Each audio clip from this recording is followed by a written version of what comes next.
नमस्कार. श्री स्वामी समर्थ सर्वांना. वैशाख पौर्णिमा अत्यंत प्रभावी असा उपाय. वैशाख महिन्याची पौर्णिमा विष्णू आणि लक्ष्मी पूजनासाठी विशेष मानली जाते. वर्षभरात येणाऱ्या प्रत्येक पौर्णिमेचं स्वतःचं महत्त्व असतं. पौर्णिमेच्या दिवशी काही खास उपाय केल्यास धन आणि समृद्धीची देवी लक्ष्मी प्रसन्न होते आणि पैशाशी संबंधित सर्व समस्या दूर होतात.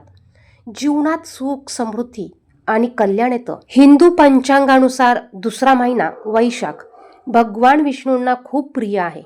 या महिन्यात वरुथिनी आणि मोहिनी एकादशी येतात. त्याचबरोबर त्यांचे चौथे अवतार भगवान नृसिंहाची जयंती आणि बुद्ध पौर्णिमा देखील याच महिन्यात येते.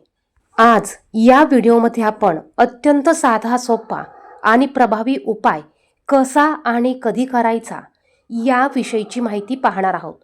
आपल्याला या उपायामध्ये संध्याकाळी कापूरसोबत या वस्तू प्रज्वलित करायच्या आहेत. या उपायामुळे घरात असलेली वाईट बाधा, नजरबाधा, निगेटिव्ह ऊर्जा, वास्तुदोष, त्याचप्रमाणे घराला जर का कोणाची शत्रुपीडा असेल तर ती आणि घरात असलेली अलक्ष्मी सर्व काही घराच्या बाहेर निघून जाणार आहे. इतका प्रभावी असा हा उपाय आहे. हा उपाय आपण अशा विशिष्ट तिथीला केल्यानंतर त्याचं फळ आपल्याला हे अधिक पटीने पाहायला मिळत असते. त्याचप्रमाणे आपण या पौर्णिमेच्या दिवशी जेवढं काही दान धर्म करू ते सर्व काही भगवान विष्णूंच्या चरणाशी अर्पण होत असते. या उपायासाठी ज्या वस्तू लागणार आहेत या वस्तू आपल्या सर्वांच्याच घरामध्ये उपलब्ध असतात. परंतु इतका साधा उपाय आपण करत नाही. आपल्या घरात कितीतरी अशी निगेटिव्ह ऊर्जा असते की ती साठून राहिलेली असते आणि हीच निगेटिव्ह ऊर्जा, नकारात्मक ऊर्जा आपल्या प्रगतीत अडथळे आणत असते.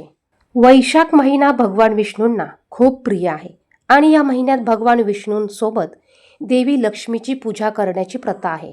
पौर्णिमेच्या दिवशी देवी लक्ष्मीसाठी शास्त्रात सांगितलेले काही खास उपाय केल्यास धन आणि समृद्धीची देवी अक्षय धनप्राप्तीचा आशीर्वाद देते, ज्यामुळे तुमच्या धनाच्या भंडारात देखील कधीही कमतरता पडत नाही.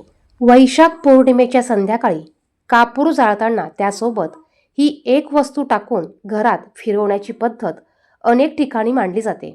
यामुळे वातावरण शुद्ध होते, नकारात्मकता कमी होते आणि मनशांती मिळते. घरातील वातावरण सकारात्मक होतं. घरातल्या अडचणी हळूहळू दूर होतात. हा उपाय करण्यासाठी आपल्याला एक मातीची पंती घ्यायची आहे. जर का तुमच्याकडे कापूर जाळण्याचं भांडं असेल तर तुम्ही ते घ्या. यामध्ये थोडेसे तांदूळ टाका. तांदूळ नेहमी अखंड घ्यायचे आहेत. त्यावर 5 कापराच्या वड्या ठेवा. भीमसेनी कापूर असेल तर अतिउत्तम. याचमध्ये 5 अखंड फूल असलेल्या लवंगा ठेवा. एक तमालपत्र असेल तर तमालपत्र म्हणजेच तेजपान आपल्याला ठेवायचं आहे. यावर शुद्ध गाईच्या तुपाचे 1 ते 2 थेंब टाकायचे आहे आणि हे सर्व संध्याकाळी लक्ष्मी येण्याच्या वेळेला 6 वाजेनंतर देवघरासमोर प्रज्वलित करायचं आहे. हे करत असताना देवासमोर धूप दीप प्रज्वलित करा. शक्य झाल्यास गाईच्या तुपाचा दिवा लावा. तुळशीसमोर एक दिवा प्रज्वलित करा. घराचा मुख्य दरवाजा उघडा ठेवायचा आहे. खिडक्या असतील तर खिडक्या देखील आपल्याला उघड्या ठेवायच्या आहे आणि हे सर्व आपल्याला संध्याकाळी 6 वाजेनंतर करायचं आहे.